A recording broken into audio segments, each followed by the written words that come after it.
Hello बच्चों, स्वागत है आपका आपकी हिंदी की कक्षा में।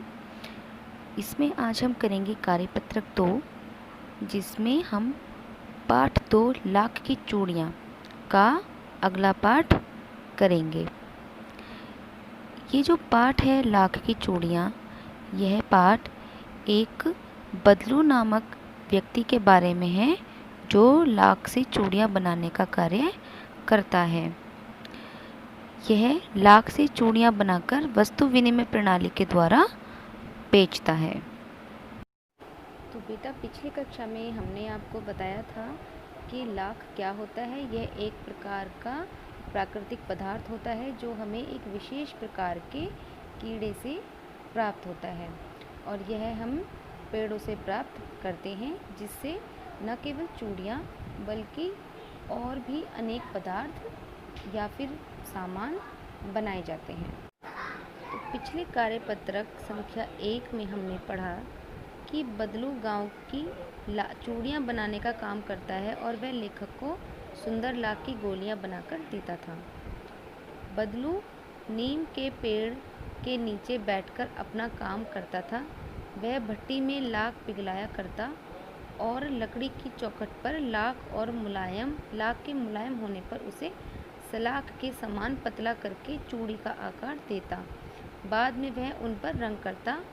तो अब आगे की कहानी पढ़ते हैं। तो आइए बच्चों, पढ़ते हैं आगे की कहानी। बदलू यह कार्य सदा ही एक मचिए पर बैठकर करता था। मचिया क्या होता है? मचिया एक छोटी खाट समझ लीजिए आप, ठीक है, उस पर बैठकर करता था, जो बहुत ही पुरानी थी। बगल में उसका हुक्का रखा रहता, जिसे बीच बीच में वह पीता रहता।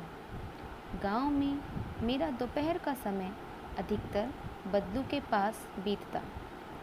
वह मुझे लला कहा करता था और मेरे पहुंचते ही तुरंत मेरे लिए भी एक मचिया मंगा देता।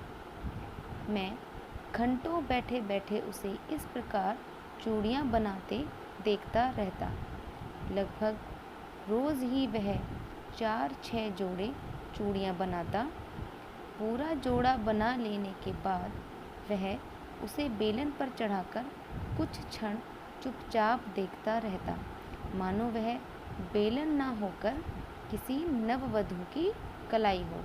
नववधू अर्थात ऐसी स्त्री जिसकी नई शादी हुई है।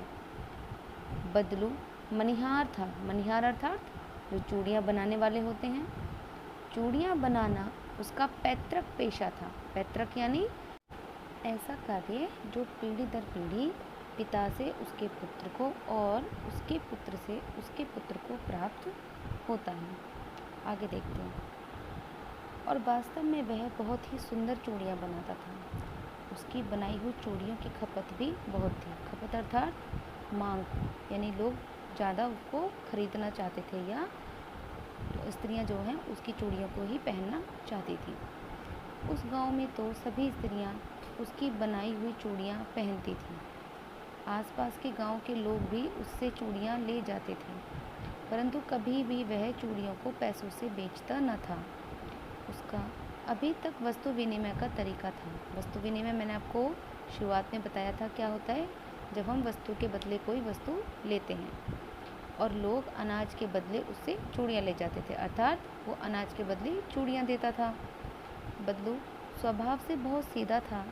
मैंने कभी भी उसे किसी से झगड़ते नहीं देखा था। हाँ, शादी विवाह के अवसर पर वह अवश्य जिद पकड़ जाता था।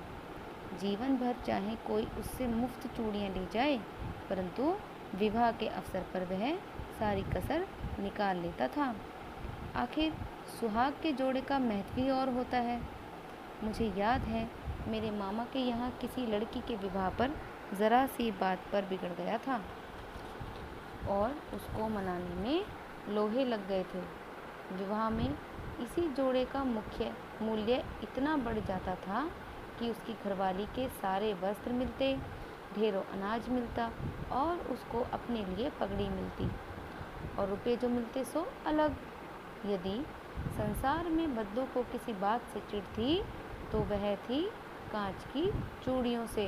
यदि किसी भी स्त्री के हाथ में उसे कांच की चूड़ियाँ दिख जाती तो वह अंदर ही अंदर कुढ़ उठता और कभी कभी तो 2-4 बातें भी सुना देता था। तो बेटा ये था आज का वर्कशीट का आपका पार्ट। नेक्स्ट पार्ट हम अगली क्लास में करेंगे। ओके।